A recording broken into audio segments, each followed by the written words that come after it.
Assalamualaikum warahmatullahi wabarakatuh. Selamat berjumpa kembali dalam program Umat Bertanya, Ustadz Yun Menjawab. Kali ini ada pertanyaan dari Mas Reza di Cikutra, Bandung. Pertanyaan begini Ustadz. Ya. Assalamualaikum. Bagaimana hukumnya mengerjakan proyek yang ada permintaan fee? Sementara saya mengerjakan proyek selalu sesuai dengan acuan. Apakah saya berdosa? Apakah saya berdosa juga Ustadz? Gitu. Monggo Ya. Ustadz Yun. Ya, ini mungkin masalah yang sering terjadi gitu ya, dialami oleh kontraktor. Di kontraktor yang sudah mulai sadar, ingin jujur, kadang-kadang terhambat oleh sikap mental koruptif yang masih berkembang. Jadi kalau dia dapat proyek dengan cara yang jujur, tidak menyuap, kemudian proyek itu dia kerjakan dengan benar, Ya. sesuai dengan speknya, lalu kemudian ada yang minta fee. Ya. Nah, pertanyaannya, siapa yang minta fee? Itu dulu. Apakah yang meminta fee itu orang yang punya proyek itu? Kalau dia yang punya proyek, dia minta fee, terus dalam rangka apa fee dia minta? Atau dia yang membuat keputusan, misalkan dia pejabat yang punya kuasa Ya. untuk menentukan proyek itu jatuh pada siapa, lalu dia minta fee. Tender Ustadz ya berarti ya. Mungkin mintanya tidak waktu tender. Nah, kalau mintanya sejak awal, sebelum tender minta sejak awal, nah sudah jelas itu ada suap menyuap. Oh, suap menyuap. Walaupun tidak ada kalimat minta suap, tapi kalau sudah ada perjanjian, minta fee, nanti proyek ini saya setujui jatuh kepada perusahaan Anda, tapi saya dikasih fee lah ya, 1%, 2%, 5%, itu sudah Suap. sudah dibolehkan. Rasuah Ustadz ya. Riswah. Riswah. Kalau itu Nabi mengatakan ar-rashi wal murtashi finnar, yang memberi dan yang menerima dua-duanya masuk neraka. Artinya berdosa perbuatan itu. Ya. Nah, tetapi dalam proses awal tidak ada, mulus saja, tidak ada permintaan apa-apa. Tapi setelah dikerjakan minta dia. Di tengah-tengah proyek begitu. Jangan proyek atau proyek sudah selesai minta dia. Nah, gitu. Kan mungkin pertanyaannya itu mungkin ya. Iya, sepertinya tengah proyek ini. Nah, itu tujuannya apa minta? Sebagai apa dia minta? Kalau dia minta dan nanti akibatnya kalau Anda tidak kasih, nanti proyek berikutnya nggak dikasih lagi. Ya, berarti suap juga.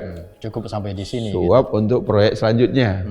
Nah, jadi kalau dia minta hadiah, ya terserah Anda. Anda berkenan memberi, ya silakan diberi. Maksudnya yang menjalankan proyek nih Ustadz ya? Ya kalau dia minta hadiah, ya namanya hadiah kok diminta-minta gitu ya. Iya. Tapi kalau Anda mau memberi dia minta, Anda beri, ya anggaplah dia tukang minta. Nah, Tidak masuk kategori. Tapi biasanya nggak ada itu hubungan hadiah persahabatan, nggak ada. Itu mesti terkait dengan proyek. Jadi lebih aman, lebih baik kalau dia siapapun dia minta fee yang ada hubungannya dengan proyek, jangan dikasihkan. Kecuali kalau memang di luar bisnis, di luar proyek itu, nah itu terserah, itu urusan lain. Urusan lain sudah di luar. Karena begini, karena bisa saja atas nama hadiah, atas nama ucapan terima kasih. Nah, tapi itu nanti jatuhnya bisa kepada sogok menyogok. Sekarang kita balik, pertanyaan kita balik. Iya. Saya memberi pekerjaan kepada seorang kontraktor, dan saya tidak minta apapun. Iya. Tapi setelah pekerjaannya selesai, saya dikasih hadiah. Boleh nggak saya menerima hadiah? Nah, ini bukan minta, menerima. Iya. Memang dikasih gitu Ustadz ya. Dikasih, dan itu yang sering terjadi. Ya. dikasih aja. Ya. Nah, pertanyaan itu tergantung kepada Anda itu siapa. Kalau itu Anda petugas saja, Ya. misalnya Ali sebagai dosen, ditugasi untuk mengatur proyek ini. Kemudian perusahaan itu, kontraktor itu udah selesai, nah dia tanda terima kasih, dia kasih Ali. Ini apa ini? Nah sedikit bagi-bagi tanda terima kasih. Ya, terus Ali harus bertanya ke dalam dirinya sendiri. Kalau saya tidak pegang proyek ini dan duduk aja di rumah orang tua saya, kira-kira dia mau ngasih saya hadiah apa enggak? Tidak mungkin dia ngasih, berarti ada hubungannya dengan pekerjaan ini. Kalau gitu uang itu boleh Ali terima, tapi setorkan kepada rektor, pada R2. Ke lembaga gitu. Ya, misalkan kalau ini kampus ya, Ya. nih saya sebagai petugas telah melaksanakan tugas, tapi kok ada yang ngasih, ini saya setorkan kepada yang beri tugas. Nah itu pernah terjadi di zaman Nabi. Nabi tugaskan seorang sahabat namanya Ibnu Lutbiyah untuk memungut zakat. Pergi dia memungut zakat. Jadi sebagai petugas pemungut zakat. Sebagai ambil zakat. Ambil zakat. Nah seorang muzaki mengatakan, ini zakat saya. Ini hadiah dari saya untuk Anda pribadi. Ya, kan jelas tuh? Iya, iya. Nggak minta. Diterima Betul oleh, dikasih oleh muzakinya. iya, dan dinyatakan hadiah dari saya untuk Anda pribadi. Diterima oleh Ibnu Lutbiyah. Dilaporkan kepada Nabi, iya Rasulullah, ini zakat yang saya kumpulkan, ini hadiah diberikan oleh muzaki untuk saya pribadi, dikantongi. Berubah wajah Nabi. Terus Nabi jalan, pergi ke masjid, kumpulkan orang. Diikuti oleh Ibnu Lutbiyah.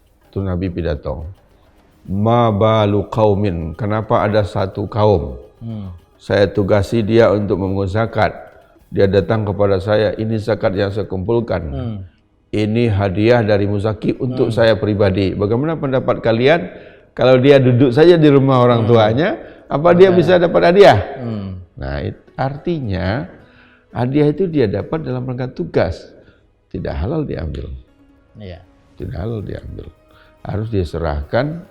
Kalau dia tidak tolak, harus diserahkan. Dalam kasus ini Ibnu Lutbiyah tidak boleh menerimanya. Kalau dia terima, dia harus setorkan kepada Nabi Muhammad sallallahu alaihi wasallam. Begitu kejujuran diajarkan oleh Islam. Kalau kembali kepada pertanyaan Mas Riza tadi, Ustaz, kan dia sebagai pelaksana proyek. Ini yang memberi proyek yang minta ke dia, minta fee begitu. Mestinya gimana sikap Mas Riza? Jangan diberi. Apapun ancaman jangan diberi. Gitu. Dia harus bertahan. Karena mesti ada dampak selanjutnya. Selanjutnya itu diperkirakan untuk proyek yang akan datang. Nanti yang akan datang, dia akan beri lagi kepada kita, dan dia akan minta fee lagi. Terus seperti itu nantinya. Terus seperti itu, dan nanti dalam tawar-menawar harga, mungkin dia akan mengalah. Walaupun ada kontraktor lain yang lebih murah, tapi dia akan berikan kepada kontraktor ini karena dia tahu nanti kontraktor itu akan beri dia. Nah, itu nanti akan sangkut pautnya panjang. Oleh sebab itu, kalau ada dia minta hadiah, jangan diberi. Jadi masuk bagian dari godaan sebagai pelaksana proyek, menutup pintu, walaupun belum riswah karena sudah selesai, tapi menutup pintu riswah selanjutnya. Dan dia siap saja kalau misalnya karena tidak ngasih, besok nggak dikasih proyek apa-apa. Sebagai orang Islam Pak Ustadz ya. Baik, mudah-mudahan bisa ditangkap pertanyaan dan jawaban ini untuk Mas Reza di Cikutera Bandung. Kita masuk ke pertanyaan berikutnya, Ustadz. Ustadz mau tanya, hukum nabung pakai rupiah dikonversi emas. Misalnya, kalau saya nabung 10.000, di buku tabungan saya tercatat 0,01 gram, bukan 10.000.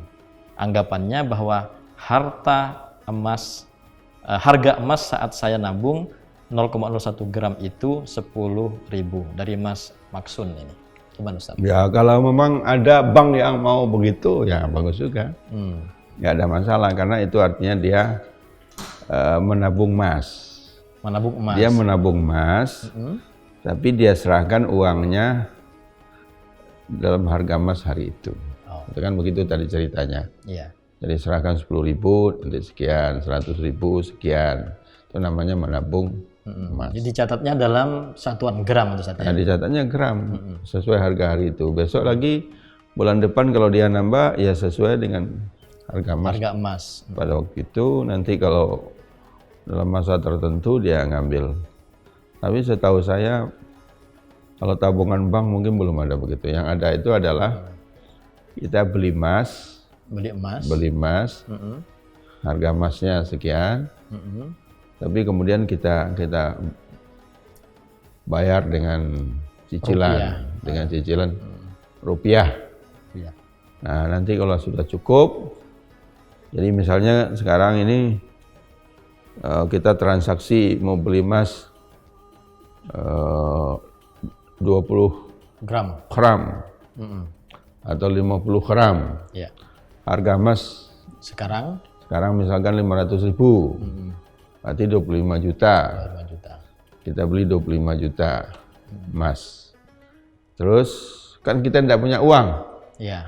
Nah, oleh bank dipinjam kita uang. Ya. Jadi namanya nanti transaksinya itu adalah dalam bentuk beli barang, tapi uangnya dari bank itu atau pakai nama murabahah. Ya.